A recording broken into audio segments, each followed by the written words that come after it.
Welcome dear rockers, कैसे हो आप सभी। ओह, आज तो इन्वेस्टिगेशन मूवी है सुपर वाली। तो एक काम करते हैं, जल्दी शुरू करते हैं क्योंकि बहुत टाइम लग जाएगा इन्वेस्टिगेशन में। तो कहानी की शुरुआत में 4 टीनेजर्स को दिखाते हैं जो कि एक बिल्डिंग के ऊपर दीवार पर स्प्रे पेंट से कुछ बना रहे होते हैं। और बीच में ये जो लड़का शान से खड़ा कुछ ड्रॉ कर रहा है ना, इसका नाम है टिन और यही अपनी कहानी का मेन हीरो। अचानक क्या होता है, वहाँ पे पुलिस आ जाती है तो उसके साथी चिल्लाते हैं कि अबे भाग भाग, पुलिस आ गई। ये कहते कहते वो सब तो भाग जाते हैं, लेकिन यहाँ पे दिक्कत ये है दोस्तों कि टिम को उनका एक भी शब्द सुनाई नहीं देता क्योंकि हीरो तो अपने हेडसेट में मस्त है और उसमें एकदम लाउड म्यूजिक भी बज रहा है। वो अपना आर्ट पूरा करके मुड़ता है तो वहाँ पर अकड़ कर खड़े होते हैं 2 पुलिस ऑफिसर्स। अब टीम के हाव भाव देखकर लगता है कि वो सरेंडर होने वाला है, लेकिन ठीक उनके पास जाकर वो झट से धक्का देकर दूसरी ओर भाग जाता है और छत से नीचे, फिर दूसरी बिल्डिंग पर कूदकर वहां से किसी और बिल्डिंग पर कूदकर भागना शुरू करता है। लगता है दोस्तों इस तरह के करतब करना उसके बाएं हाथ का खेल है। मतलब यार, ये बिना स्पाइडर वेब का स्पाइडरमैन समझो इसको। पुलिस भी उसका पीछा नहीं छोड़ती। इस तरह टीम भागते भागते एक डेड एंड पे पहुंच जाता है क्योंकि इसके आगे कूदने के लिए और किसी बिल्डिंग की छत है ही नहीं। फिर भी टीम उस बिल्डिंग के टॉप फ्लोर की बालकनी में कूदने की पूरी कोशिश करता है, लेकिन भाई साहब का फोन नीचे गिर जाता है। अब जैसे तैसे वो उस टॉप फ्लोर की बालकनी के अंदर कूदकर उस घर में घुस जाता है जहाँ पे एक बुजुर्ग कपल टीवी देख रहे होते हैं। अब वो दोनों घबरा जाते हैं, लेकिन तब टीम उनके घर से होकर नीचे की सीढ़ियां उतरने लग जाता है और पुलिस ऑफिसर भी कुछ कम नहीं है दोस्तों। वो भी उसी घर में कूदकर टिम का पीछा करता है, लेकिन टिम उससे बचकर फर्श से बेसमेंट का दरवाजा खोलकर अंदर कूदकर दरवाजा बंद कर लेता है। अब ऑफिसर को वो कहीं नजर नहीं आता। लगता है टीम जहाँ कूदा है वो बेसमेंट में बना हुआ कोई डिपार्टमेंटल स्टोर है। अब वहाँ कोई ड्रिंक उठाकर पीते हुए वो कहता है कि स्टाफ से कि प्लीज इसका बिल आप भर दो। दरअसल यही उसकी माँ है जो यहाँ पे काम करती है। वो कहती है कि बेटा, तुम्हारे क्लास टीचर ने कॉल किया था, उन्होंने कहा कि तुम क्लास बंक करके अपने फ्रेंड्स के साथ मस्ती करते रहते हो। टिम गुस्सा हो जाता है कि उस क्लास टीचर का कोई और काम नहीं है क्या, हमेशा बस आपसे मेरी चुगली करता रहता है। तो माँ कहती है चुगली करने के लिए नहीं, उसने एक खुशखबरी देने के लिए कॉल किया था। अरे तुम्हें पता है मैथ्स में तुम्हारे 100% आए हैं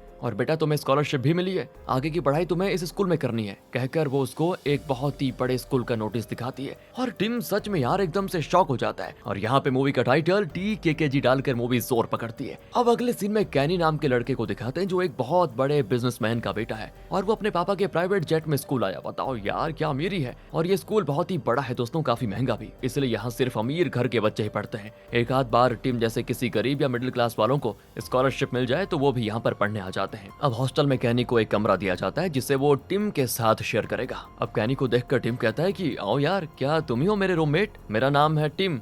कहकर वो अपना हाथ बढ़ाता है, लेकिन कैनी जॉर्ज से कहता है ये तो दिखने में एकदम मिडिल क्लास लग रहा है, नहीं नहीं मैं इसके साथ नहीं रहूंगा, तुम मैनेजमेंट से बात करके मुझे अलग कमरा दिलाओ। पर जॉर्ज टिम से माफी मांगता है और कैनी को समझाता है कि देख बेटा, पहले तो इस स्कूल में एडमिशन मिलना बहुत ही मुश्किल था, अब मिला है तो अपनी पूंछ को जरा मोड़ मरोड़ कर यहाँ पे अच्छे से रह लेना, वरना तुम्हारे पापा तुम्हारी पूंछ ही काट देंगे। पढ़ाई पे ध्यान दो, मैं जल्द ही तुम्हारी फेवरेट सोने की मूर्ति लेकर आ जाऊंगा। फिर वो कैनी से विदा लेता है और जाते जाते टीम से कह देता है कि बेटा, इस कैनी की जबान जरा ज्यादा ही चलती है, पर तुम इसकी किसी भी बात को दिल पे मत लेना। अब कैनी अपने बैग को उल्टा करता है तो उसमें से ढेरों चॉकलेट्स गिरते हैं। एक चॉकलेट फर्श पर गिर जाता है जिसे टिम उठाकर देखता है तो उसमें कैनी की फोटो छपी होती है और उसके पापा का साइन होता है। लगता है दोस्तों कैनी के पापा की ही चॉकलेट कंपनी है ये। तो कैनी अपने चॉकलेट्स को शेल्फ पे रखता है। अब टिम के साथ गुजारा करने के अलावा उसके पास कोई और रास्ता तो है नहीं, तो वो उसके साथ स्कूल में घूमने लगता है। और तब कुछ बड़े लड़के एक छोटे लड़के को बुली कर रहे होते हैं। टिम चिल्लाता है कि अबे अपने साइज के लड़कों को बुली करो, बच्चों को क्यों डरा रहे हो। इस छोटे लड़के का नाम है दोस्तों काल। अब वो लड़के काल को छोड़कर टिम के पास आ जाते हैं और उसका वॉकमैन छीनकर सभी को दिखाते हैं कि अरे ये देखो, 21st सेंचुरी में ये बाबा आदम के जमाने का वॉकमैन यूज कर रहा है। अब फिर सभी हंसने लग जाते हैं इस पर। टिम को बड़ा गुस्सा आता है और कहता है कि ये मेरे पापा की निशानी है समझो, चुपचाप वापस कर दो। और फिर वो वॉकमैन को एक दूसरे को पास करके खेलने लग जाते हैं। बताओ, टिम गुस्से में उस गैंग के एक लड़के को पकड़कर फर्श पर पिन कर देता है और उससे अपना वॉकमैन छीन लेता है। उस गैंग में गैबी नाम की एक लड़की होती है दोस्तों, जो कि अपनी कहानी की हीरोइन है वैसे। तो वो टिम से पूछती है कि मेरे दोस्त पर हाथ रखने की हिम्मत कैसे भी तुम्हारी है। इतने में वहाँ पे एक टीचर आती है और टिम और कैनी को ले जाकर उसके क्लास टीचर के पास छोड़ जाती है। तो उस टीचर का नाम है पॉल और ये एक हिस्ट्री टीचर है। कैनी कहता है कि मुझे अलग कमरा चाहिए, मैं इसके साथ नहीं रहूंगा। लेकिन पॉल कहता है कि मैंने सोच समझ कर ही तुम दोनों को एक कमरे में डाला है, समझे बेटा, क्योंकि तुम पढ़ाई में कमजोर हो, अपने बाप के पैसों की वजह से तुम्हें यहाँ पे एडमिशन मिला है। लेकिन दूसरी ओर टिम पढ़ाई में तेज है और स्कॉलरशिप शिप पे यहाँ पर आया है, तो मुझे लगा कि तुम दोनों का कॉम्बिनेशन काफी मजेदार होगा और तुम्हें पढ़ाई में मदद भी मिल पाएगी, इसलिए बहस मत करो और पढ़ाई पे ध्यान दो। कहकर वो इनकी पढ़ाई की कुछ बुक्स इनकी ओर फेंकता है, जिसे दोनों कैच कर लेते हैं। उस रात दोनों अपने कमरे में आराम से सो रहे होते हैं और तब दोस्तों टिम अचानक जाग जाता है और कैनी का फोन उठाकर उसके फिंगरप्रिंट से उसे अनलॉक करके अपनी माँ को टेक्स्ट कर देता है कि माँ मैं सही सलामत स्कूल पहुंच गया हूँ। दरअसल टिम का फोन तो पुलिस से बचते वक्त उस बिल्डिंग से नीचे गिर गया था, याद होगा आपको, इसलिए उसे कैनी का फोन यूज करना पड़ रहा है। लेकिन तभी कैनी जाग जाता है दोस्तों और अपना फोन छीन कर कहता है अच्छा तो मेरा फोन चोरी कर रहे थे। टिम कहता है अबे मुझे उसकी जरूरत नहीं है, मैं तो बस अपनी माँ को टेक्स्ट कर रहा था कि मैं ठीक हूँ। लेकिन कैनी टीचर को कंप्लेंट करने जाता है, पर इतने में दोस्तों को ये आवाज सुनकर दोनों खिड़की की ओर जाते हैं तो देखते हैं कि बाहर एक फ्लाइट क्रैश हो गया है और पायलट एक पैराशूट में बच निकला। तो टिम तो तुरंत अपना जैकेट पहनकर क्रैश साइट के लिए निकल जाता है। कैनी भी क्रैश हुए उस फ्लाइट को देखने टिम के साथ चला जाता है। वहां पे जाकर ना कैनी को लगता है शॉक, क्योंकि ये उसके पापा की ही फ्लाइट है। दरअसल जॉर्ज कैनी के लिए उसकी फेवरेट सोने की मूर्ति लेकर आ रहा था और तब ये क्रैश हो गया। कैनी घबरा जाता है कि कहीं जॉर्ज को कुछ हो तो नहीं गया। इतने में दोस्तों एक पुलिस कार को आते देखकर दोनों एक और छुप जाते हैं। उस कार से उतरती है गैबी। गैबी एक पुलिस डिटेक्टिव की बेटी है और क्राइम सीन को सील करने के लिए वो उस जगह को चारों तरफ से टेप से कवर कर देती है। तभी झाड़ियों से कोई आवाज सुनकर वो चिल्लाती है कि देखो अंदर जो भी है बाहर आ जाओ, लेकिन ये लोग वहीं पे छुपे रहते हैं। तो वो अपने पापा को बुलाने जाती है। इतने में दोनों बाहर आ जाते हैं और कहते हैं कि प्लीज चिल्लाओ मत। तो इतने में गैबी के पापा आ जाते हैं और तब कैनी बताता है कि ये मेरे पापा की फ्लाइट है, कहकर वो उन्हें अपना परिचय देता है। डिटेक्टिव फिर गैबी से पूछता है क्या ये दोनों तुम्हारे फ्रेंड्स हैं? वो कहती है फ्रेंड्स तो नहीं, बस हमारे स्कूल में पढ़ते हैं दोनों। अब डिटेक्टिव कहता है कि ठीक है तुम इन्हें संभालो, मैं जाकर फ्लाइट को देखता हूँ, कहकर वो चला जाता है। अब दोस्तों गैबी इन दोनों से पूछती है कि तुम लोग यहाँ पे क्या कर रहे थे? इतने में वो देखते हैं कि काल हाथ में कोई डिवाइस लिए कहीं जा रहा है और ये तीनों उसका पीछा करते हैं। लगता है काल का डिवाइस उसे किसी डायरेक्शन में लेके जा रहा है और वो उसी को फॉलो कर रहा है। और फिर वो एक टूटी बिल्डिंग के पास जाकर रुक जाता है। तब जाकर उसे एहसास होता है कि ये लोग उसका पीछा कर रहे हैं। गैबी पूछती है कि तुम ये क्या कर रहे हो? तो काल बताता है कि मेरा ये डिवाइस गोल्ड को डिटेक्ट कर सकता है और ये बता रहा है कि यहाँ पे सोना है। अब ये लोग भी काल के साथ उस बिल्डिंग के अंदर जाते हैं। वहाँ एक बेसमेंट होता है जहाँ जाने के लिए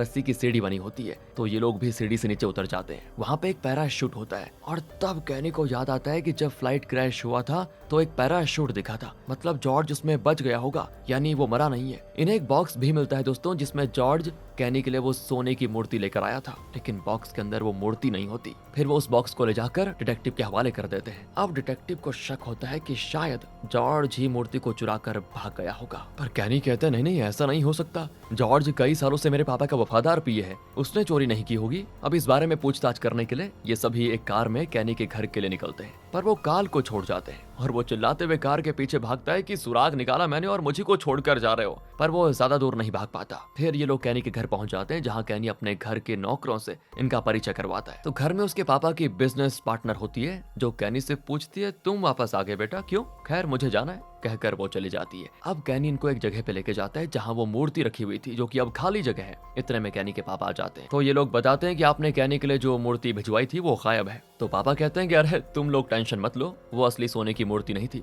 मैंने नकली बना कर रखी हुई थी, क्योंकि मुझे पता था किसी न किसी दिन मेरे नौकरों की नीयत खराब हो जाएगी। अब ये लोग कैनी के पापा को कहते हैं कि मूर्ति ही नहीं जॉर्ज भी गायब है। तो पापा बताते हैं कि पिछले 2-3 महीनों से घर का सिक्योरिटी सिस्टम बार बार खराब हो रहा था, शायद इन सब की वजह जॉर्ज ही था। पर दोस्तों कैनी तो जॉर्ज की ही तरफदारी करता है कि नहीं वो ऐसा कभी कर नहीं सकता था। और फिर वो अपनी माँ को पुकारता है। उसकी माँ बाहर आती है, लेकिन उनके साथ उनका नेत्रहीन योगा टीचर और उसकी असिस्टेंट होती है। दोनों बड़े अजीब दिखते हैं दोस्तों। कैनी की माँ भी कहती है कि जॉर्ज चोरी नहीं कर सकता। और फिर कैनी के पापा बच्चों को वापस स्कूल छोड़ने जाते हैं। तो रास्ते में एक वैन रोड को ब्लॉक करके खड़ा होता है। कैनी के पापा कार से उतरकर वैन की ओर जाते हैं। तो इतने में दोस्तों वैन के अंदर से मास्क पहने हुए कुछ आदमी उन्हें घसीट कर वैन में बंद कर देते हैं। अब टीम उन्हें बचाने तो जाता है, लेकिन तभी एक आदमी ना बड़े अजीब तरह के फाइट मूव्स करने लगता है। टीम उस पर हमला करने की कोशिश तो करता है, लेकिन वो टीम के ऊपर से दूसरी तरफ जंप कर देता है। टीम उस पर फिर हमला करने जाता है, लेकिन इस बार वो टीम को उठाकर दूसरी ओर पटक देता है। फिर वो भी वैन की ओर भागता है और पीछे से वैन को एक लात मारकर वो अंदर चढ़ जाता है और गैंग कैनी के पापा को लेकर वहां से रफू चक्कर। लेकिन दोस्तों इसी बीच गैबी उस वैन की जो नंबर प्लेट है उसकी फोटो ले लेती है। जब गैबी के पापा यानी डिटेक्टिव वहां आता है तो वो उसको नंबर प्लेट वाला फोटो दिखाती है। अब वो उस वैन को तलाशने लग जाते हैं। अब यहाँ स्कूल आने के बाद टिम अपने कमरे में ना वही फाइट मूव्स प्रैक्टिस करने लगता है जो उस गैंग के आदमी ने किए थे। फिर पॉल बच्चों को हिस्ट्री क्लास में कैनी के घर से चोरी हुई उस सोने की मूर्ति के बारे में बताता है कि असल में वो 1928 में चाइना में बनाई गई थी। उस वीडियो में दोस्तों एक फाइट दिखाया जाता है जिसमें एक आदमी सेम वही मूव्स कर रहा होता है जो कि उस गैंग के आदमी ने किए थे। तो टिम उस फाइट के बारे में पॉल से पूछता है, जो बताता है कि नहीं नहीं, ये एक पुराना चाइनीज मार्शल आर्ट है। फिर वो उस फाइट से रिलेटेड बुक निकालकर टिम को पढ़ने के लिए भी देता है। टिम उसको लेकर कमरे में आता है तो वहां पर कैनी उसको एक नया फोन देता है और कहता है, मेरे पापा को बचाने की तुमने कोशिश की, उसके लिए थैंक्स। लेकिन टिम कहता है, नहीं यार, मुझे ऐसे कॉस्टली गिफ्ट्स नहीं चाहिए, प्लीज बुरा मत मानना, मुझे ये नहीं चाहिए। वैसे तुम्हारे पापा को कुछ नहीं होगा, फिक्र मत करो, जरूर जॉर्ज ने ही तुम्हारे पापा को किडनैप किया होगा, पुलिस देखना जल्द ही उसका पता लगा लेगी। पर कैनी कहता है कि और कितनी बार कहूं कि जॉर्ज ऐसा नहीं कर सकता यार, बहुत अच्छा आदमी है वो। अगर पुलिस उसके पीछे जा रही है तो जरूर इस केस में वो गलत दिशा में जा रहे हैं। अब पुलिस इस केस के बारे में क्या जानती है इसका पता लगाने के लिए दोनों गैबी से मिलने के लिए जाते हैं, जो कि अपने म्यूजिक क्लास में होती है। और बाहर आकर वो उल्टा कैनी से जॉर्ज के बारे में थोड़ी इन्फॉर्मेशन कलेक्ट कर लेती है और कहती है कि मेरे पापा इस केस को देखना जल्दी सॉल्व कर देंगे और तुम्हें तो इसमें दखल देने की जरूरत नहीं है, समझे। ये कहकर वो चली जाती है। अब टिम और कैनी फैसला करते हैं कि ये तो कुछ बताने वाली है नहीं, हमें खुद ही पापा को ढूंढना होगा। ये सोचकर दोनों काल को देखने जाते हैं। उसका कमरा ये दोस्तों किसी साइंस लैब से कम नहीं लगता, यहाँ तक कि उसने लेजर फैंस भी लगा के रखा हुआ है। और जैसे इनका पैर लेजर बीम पर पड़ता है तो पूरे कमरे में अलार्म बजना शुरू हो जाता है। फिर काल बाहर आता है और अलार्म ऑफ करके पूछता है कि तुम दोनों यहाँ पे क्यों आए हो। टिम कहता है कि यार हमें कैनी के पापा का पता लगाने में तुम्हारी मदद चाहिए प्लीज। वो कहता है मैं भी उसी केस के बारे में रिसर्च कर रहा हूँ। वैसे पुलिस उस वैन का पता लगा चुकी है जिसमें कैनी के पापा को किडनैप किया गया था। अब दोस्तों उस रात जब सभी सोए होते हैं तो टिम और कैनी अपने कमरे की खिड़की से एक रोप की मदद से नीचे उतर जाते हैं और काल को लेकर पुलिस क्वार्टर्स में चले जाते हैं। पर अब अंदर जाने के लिए इनको एक्सेस कार्ड की जरूरत पड़ेगी। काल कहता है वो तो मैं देख लूंगा और फिर वो अपना लैपटॉप खोलता है और उस लॉक सिस्टम को हैक करके खोल देता है। अब तीनों अंदर घुस जाते हैं। दूसरी ओर गैबी ने कैनी से जो इन्फॉर्मेशन कलेक्ट की थी उसे वो अपने पापा को बताने लग जाती है, लेकिन डिटेक्टिव उसकी एक नहीं सुनता और कहता है कि बेटा तुम इस केस में मत उलझो, जो करना है मैं और मेरी टीम कर लेंगे, इसमें दखल मत दो तुम। बेचारी गैबी उदास हो जाती है कि पापा मेरी बात सुनना ही नहीं चाहते। तब वो सीसीटीवी पर देख लेती है कि टिम, कैनी और काल पुलिस क्वार्टर्स में घुस गए हैं। डिटेक्टिव भी उसे देखने वाला होता है लेकिन गैबी टीवी को कवर करके खड़ी हो जाती है और कहती, पापा आज मैंने नया तुमसे सीखा। और कहती कि पापा म्यूजिक सुनोगे, कहकर वो म्यूजिक बजाने लगती है। इस तरह वो अपने पापा को डिस्ट्रैक्ट कर देती है। यहाँ टीम की टीम एविडेंस रूम में पहुंचती है दोस्तों और वो उस वैन के अंदर क्लूज ढूंढने लग जाती है। तो ना वैन के साइड में कैनी के पापा ने नाखूनों से खुरीदा होता है। तो काल यहाँ पे एक दिमाग लगाता है, एक पेपर उस पे रखकर पेंसिल से उस पर शेड करने लगता है तो पता चल जाता है उसमें क्या लिखा है। कैनी कहता है ये मेरे पापा की हैंडराइटिंग है और पापा ने दोस्तों उसमें लिखा होता है स्टिक। कैनी कहता है बस क्लू मिल गया। सभी वहां से जाने ही लगते हैं तो एक खतरनाक कुत्ता भौंकना शुरू कर देता है, पर इतने में गैबी आ जाती है और उस कुत्ते को खाना देकर इन्हें चुपचाप वहां से निकाल ले जाती है। अगले दिन से गैबी भी इनकी टीम में हो जाती है शामिल और सभी के सभी काल के कमरे में इस केस के बारे में डिस्कस करने लगते हैं। तो अब गैबी उन्हें बताती है किडनैपर गैंग के एक आदमी ने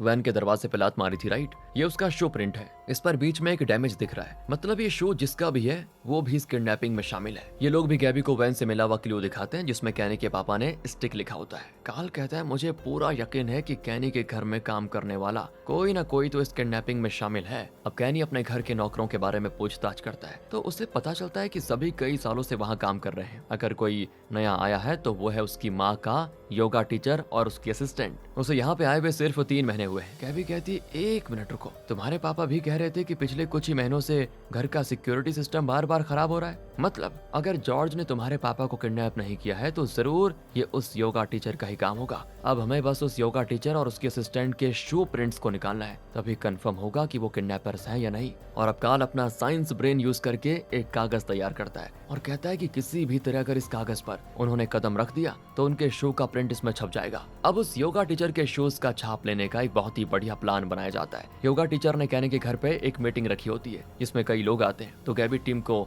लड़की की तरह ड्रेस करवाकर उसका मेकअप करती है और अब टीम एकदम लड़की दिख जाता है। फिर वो एक मस्त यंग लड़की की तरह मीटिंग को अटेंड करने जाता है। वहाँ कोई टीम को नहीं पहचान पाता। टीम भी वहाँ पे कैजुअली सबसे बातें करके अंदर जाता है और इसी बीच गैबी और काल योगा टीचर की गाड़ी में एक ट्रैकर सेट कर देते हैं। दूसरी ओर दोस्तों मीटिंग होती है शुरू और टीम जैसे तैसे सबकी नजरों से छुपकर योगा टीचर और उसकी असिस्टेंट के सामने वो कागज रख देता है। असिस्टेंट तो उस पे कदम रख देती है। कुछ देर के बाद योगा टीचर भी कुछ कहते हुए आगे आता है और दूसरे कागज पर पैर रख देता है। टीम बड़ा खुश कि चलो दोनों के शो प्रिंट्स मिल गए। इसी बीच जहाँ गैबी और काल योगा टीचर के कमरे में जाकर उनकी चीजों को टटोल रहे होते हैं। तो उनको पता चलता है कि योगा टीचर का ओरिजिनल नाम कुछ और ही है और वो तो नकली नाम से यहाँ पे रह रहा है। लगता है एक नंबर का फ्रॉड है वो। तीनों अपना मिशन खत्म करके अपने हेड ऑफिस में आ जाते हैं, मतलब काल के कमरे में। अब वो जल्दी से उस शू प्रिंट्स को उस गैंग मेंबर के शू प्रिंट से मैच करने की कोशिश करते हैं, लेकिन दोनों सेम नहीं होते। मतलब इस एविडेंस से तो ये लोग प्रूव नहीं कर सकते कि योगा टीचर और उसके असिस्टेंट किडनैपर्स हैं।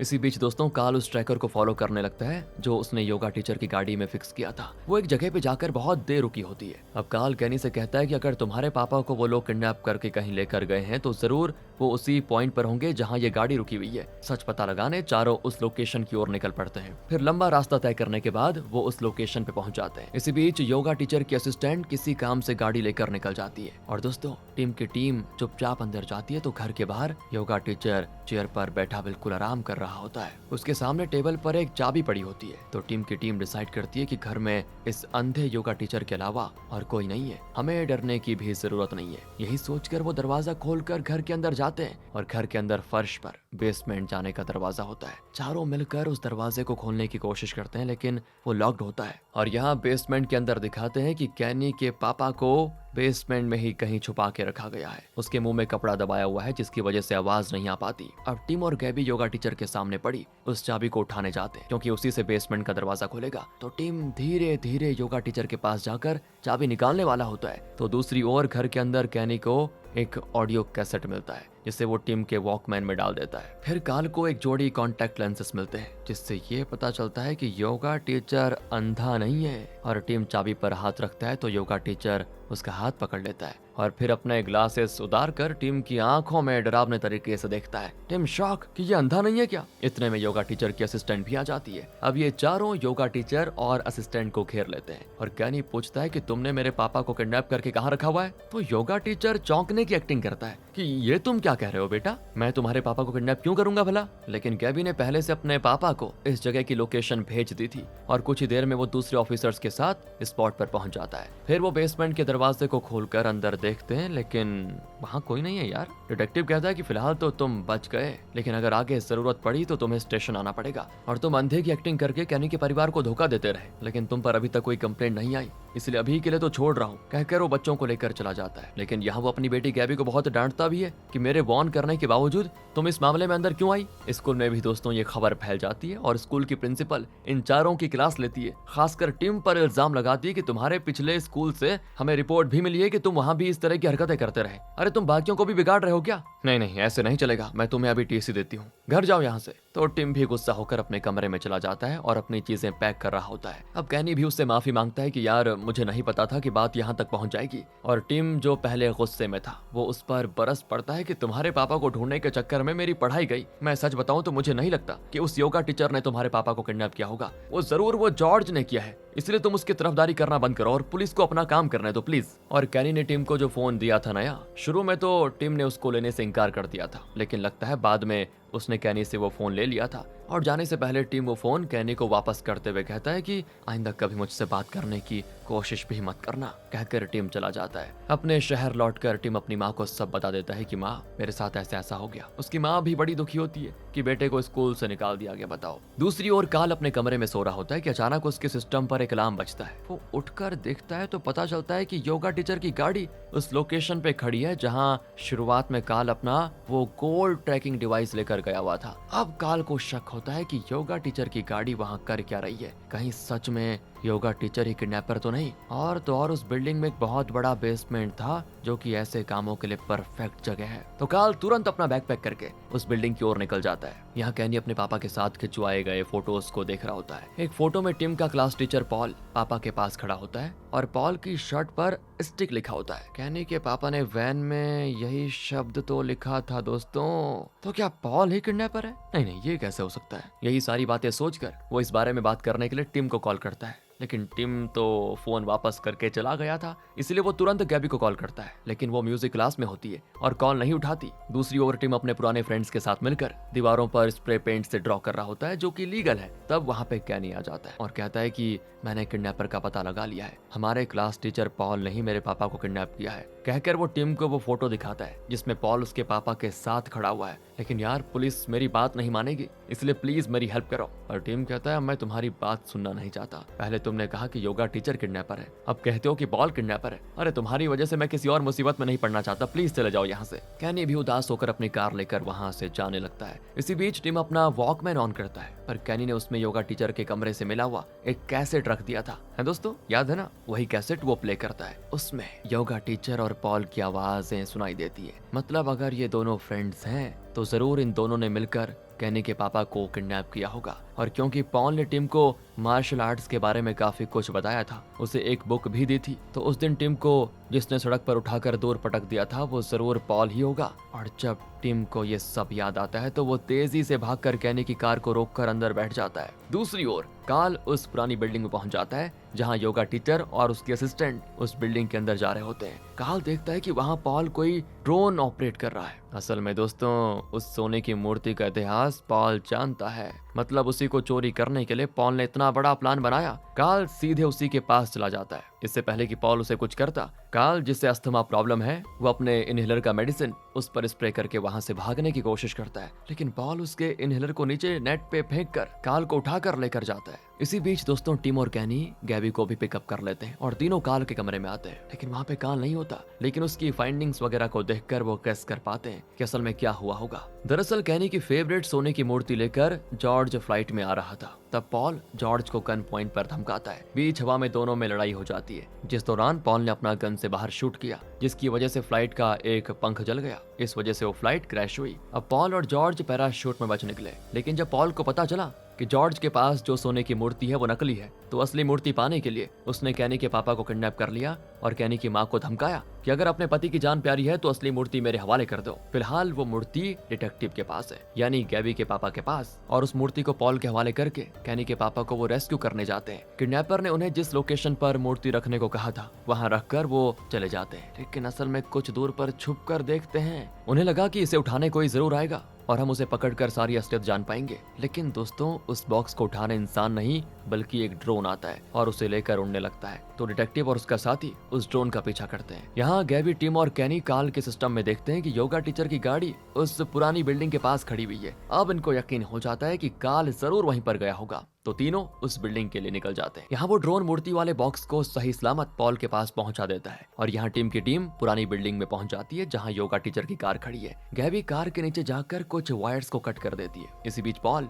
उस मूर्ति को ले जाकर योगा टीचर को दिखाता है और कहता है कि इसे चेक करके बताओ कि ये असली है या नकली। योगा टीचर कहता है ये तो असली है। पॉल कहता है कि बस अब उन्हें रिलीज कर दो। वो उन दोनों को बेसमेंट में उतारकर रस्सी की सीढ़ी को काट देता है। हाँ दोस्तों, योगा टीचर और असिस्टेंट चौंक जाते हैं कि ये तुम क्या कर रहे हो। पॉल कहता है कि मुझे इस मूर्ति के 3 हिस्से नहीं करने, ये सिर्फ और सिर्फ मेरा है, तुम लोग मरो अंदर। इस तरह उन्हें वहां छोड़कर पॉल मूर्ति लेकर निकल जाता है। बेसमेंट के अंदर कैनी के पापा, जॉर्ज, कार्ल और अब योगा टीचर और उसकी असिस्टेंट है। इसी बीच कार्ल को विजिंग होने लगता है, उसे तुरंत ही इनहेलर की जरूरत होती है। तभी वहाँ पे कैनी आता है तो कार्ल कहता है कि प्लीज, पॉल ने मेरा इनहेलर ऊपर नेट पे डाला था। अब कैनी ऊपर जाकर तुरंत ही नेट से इनहेलर को निकालने की कोशिश करता है, लेकिन उसका हाथ वहां तक पहुंचता नहीं। वो हाथ और आगे बढ़ा पाता तो दूसरा हाथ फिसल जाता है और वो उस नेट में गिर जाता है। लेकिन खुशकिस्मती से वो नेट काफी स्ट्रांग होता है दोस्तों, तो वो नीचे नहीं गिरता। जैसे तैसे इनहेलर को लेकर ऊपर चढ़ जाता है और तब ऐन वक्त पर कार्ल को उसका इनहेलर मिल जाता है। उसे 2 बार इनहेल करने के बाद कार्ल की हालत में सुधार होता है। दूसरी ओर गैबी ने